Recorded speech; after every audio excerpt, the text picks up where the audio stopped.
For what purpose does the gentleman from Ohio seek recognition? Madam Speaker, I rise to nominate Kevin McCarthy as Speaker of the House. The gentleman is recognized.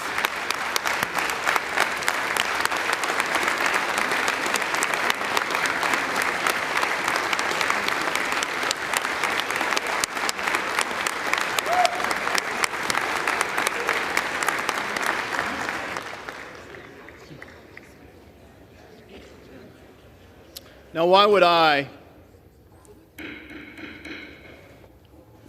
as a conservative, as an Army Ranger, business guy, the first guy that the House Freedom Caucus backed in a congressional race, why would I nominate Kevin McCarthy to become the next Speaker of the House?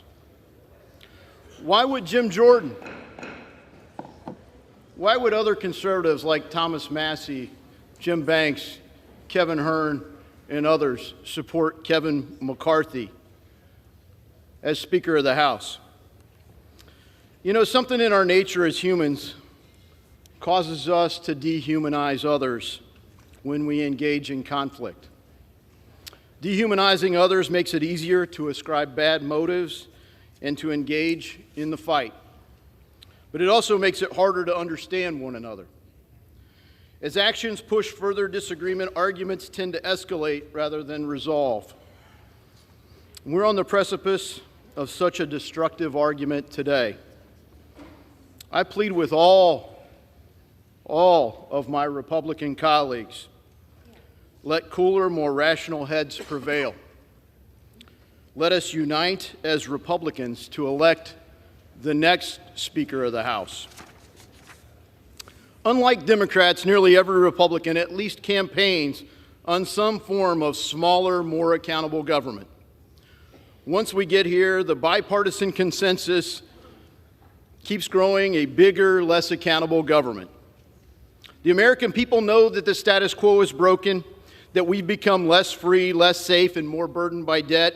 The American people are sick and tired of it, and they keep sending us reinforcements. Reinforcements that today help make up our small majority. But a majority is only a majority if we actually work together. Now, lots of people back home don't trust anyone in this town. Perhaps we would be wise to listen to them and some wisdom from Ronald Reagan. Trust, but verify.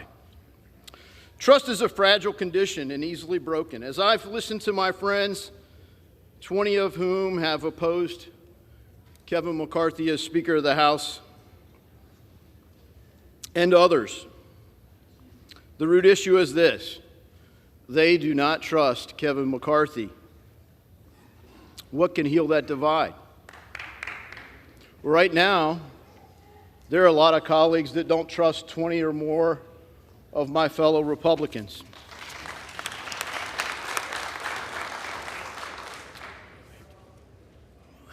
Right now, though we remain divided, an actual majority of the House Freedom Caucus members do support Kevin McCarthy. This summer, a unified House Freedom Caucus started the negotiations with a proposal for new rules, a different way to govern that empowers committees and regular members. We proposed that a set of tools could be structured to make trust more verifiable and allow recourse if that trust is ever broken. Following the election, Kevin McCarthy engaged in that negotiation. He led the conference to adopt substantive reforms that will make our majority more effective. Let me list some of them. Andrew Clyde's proposal to restore public access to the Capitol. Lauren Boebert's proposal to reduce the linkage between the NRCC and the steering committee process. Gary Palmer's proposal to cap spending on suspension bills. Ralph Norman's proposal to limit leadership reports and make conference more about engaging all members. Chip Roy's proposal to provide a 5-day notice for suspension votes.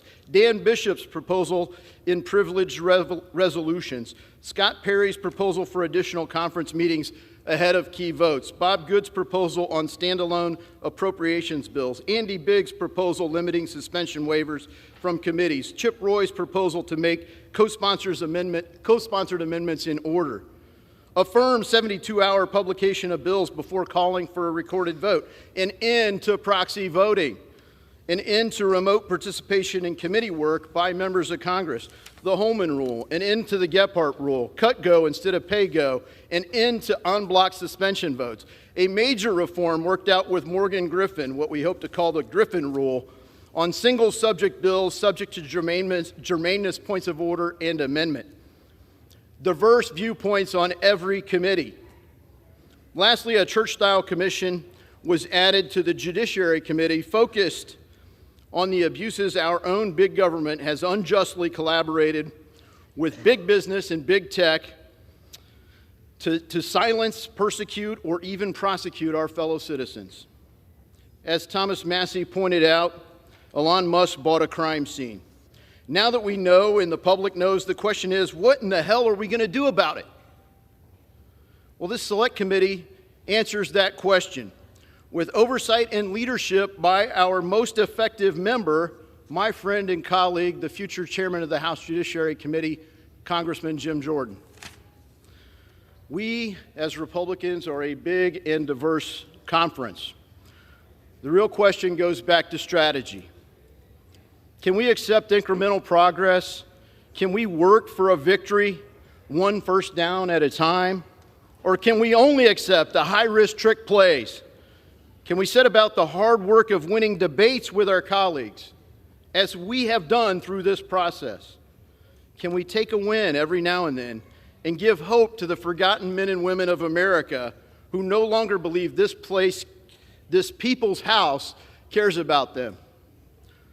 Or having achieved nearly every concession that we've asked for, including a motion to vacate the chair with one privilege resolution, does it really boil down to this, that 20 or more of my colleagues will never trust Kevin McCarthy as Speaker? I feel at this time we risk a worse outcome if we cannot unite behind the man that has helped us achieve these substantive reforms. Reforms that offer all of us, this whole body, hope for change in this broken status quo. Reforms that our voters have demanded, reforms that we've worked hard together to achieve, and finally, reforms that we risk forfeiting if we do not work together as Republicans to elect the next Speaker of the House.